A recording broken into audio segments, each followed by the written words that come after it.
Look, I wanted to make the main hall look like it has a Christmas family dinner going on, but I think I'm a little bit late for that, but I still did it anyways. This type of design is for the whole Fontaine Mansion interior, so rejoice! So many people ask me to make this. The main hall has a mixture of themes. It has a dining area, an artsy area, a reading area, and all sorts of places to sit. I also made a themed room for Furina with the sweets she likes, and a portrait from the movie event, Roses and Muskets. There are 2 offices in this design, a red one and a blue one.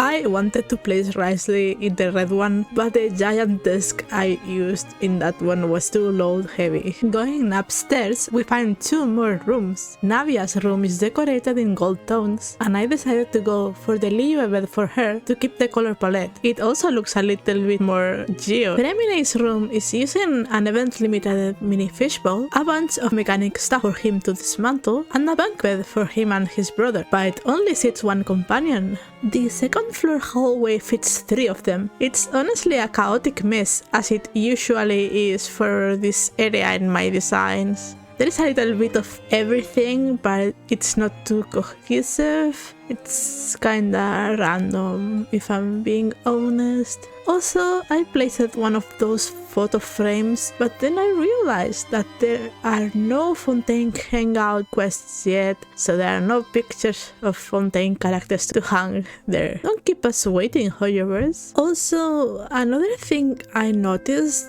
is that the realm is permanently in night mode. It's like the reverse version of floating abode. You know, in floating abode it's always daytime, you can never use lamps in that one. But yeah, permanent night mode means that we always need lamps, and I think it looks especially dark inside the Fontaine Mansion somehow. You'll see in the list of furnishings that I used a lot of wall lamps, and that's really bad news. That means a good chunk of the load is going to those, and that's a big yikes. I wish they gave us food lamps because they help fill out the rooms, but wall lamps kinda blend in with the background and don't really look like furnishings in my opinion. I almost want to give in to the dark side. I heard they have cookies. It's a Star Wars joke. Anyways, and speaking of lamps, you'll also notice that I changed the ceiling lamp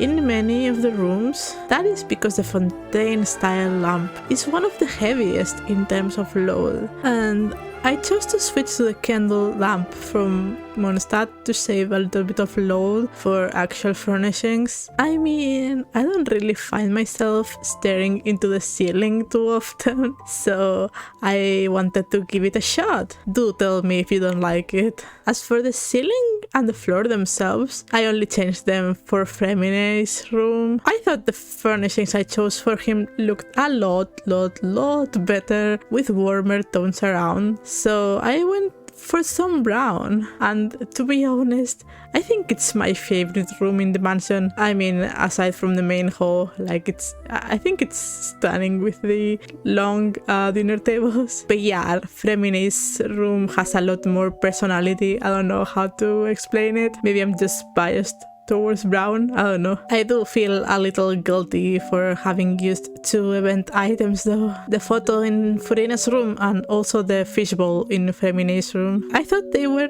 really fitting for each character, so I eventually gave in and decided to place them. I hope you have them both. The fishbowl event was the last batch, so maybe some people don't have it. Who knows? At least the portrait was from these spots, so I think most people watching this video have it. That's why I don't usually use event items in my designs, because I want the designs to be as accessible as possible. But sometimes I can't help it, and spoiler alert, that's going to happen again in the future. I plan to use that Zhongli statue we got during this patch for something in the Liyue theme, kinda soonish, not too soon. We are still finishing the Fontaine Realm, but yeah, luckily the event to claim the statue is pretty long, so I hope nobody misses it. But yeah, before I go into the Liyue stuff, I definitely want to finish the Fontaine Realm. I still can't decide what the final one should be. I'm torn between a normal vanilla Fontaine city or a Poisson-inspired one. It's so hard to decide. I'm thinking maybe I'll do both, like in the same slot, but 2 different codes, and I'll pick one for myself, but I'll publish both for you guys. I don't know. I'll have to see.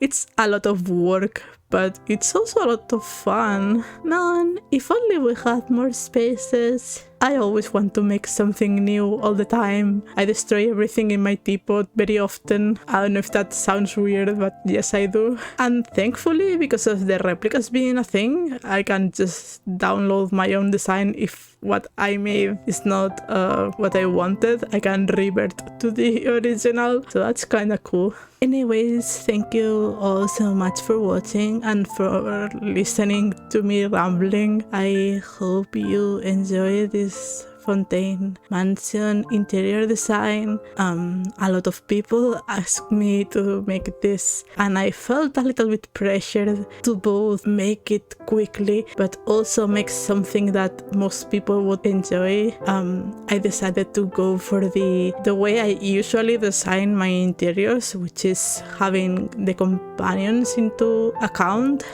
But I heard many people tell me that they prefer when I don't, and I furnish everything fully without any characters inside, which I did for the Inazuma interior that I uploaded not too long ago. And I enjoyed the experience, but at the same time I feel like that's not realistic, because I know I'm going to want to farm friendship and I'm going to delete some stuff to place my companions, so I wanted to make an interior that makes sense with the companions inside.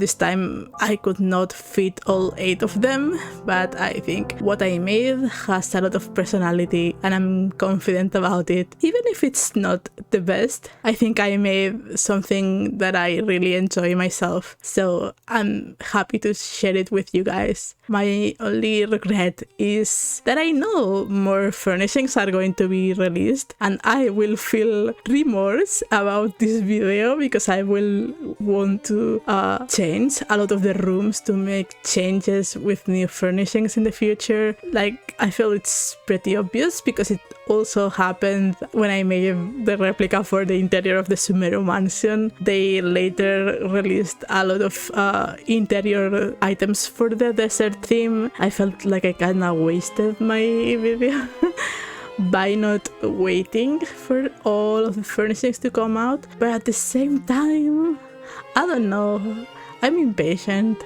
I want to make things now.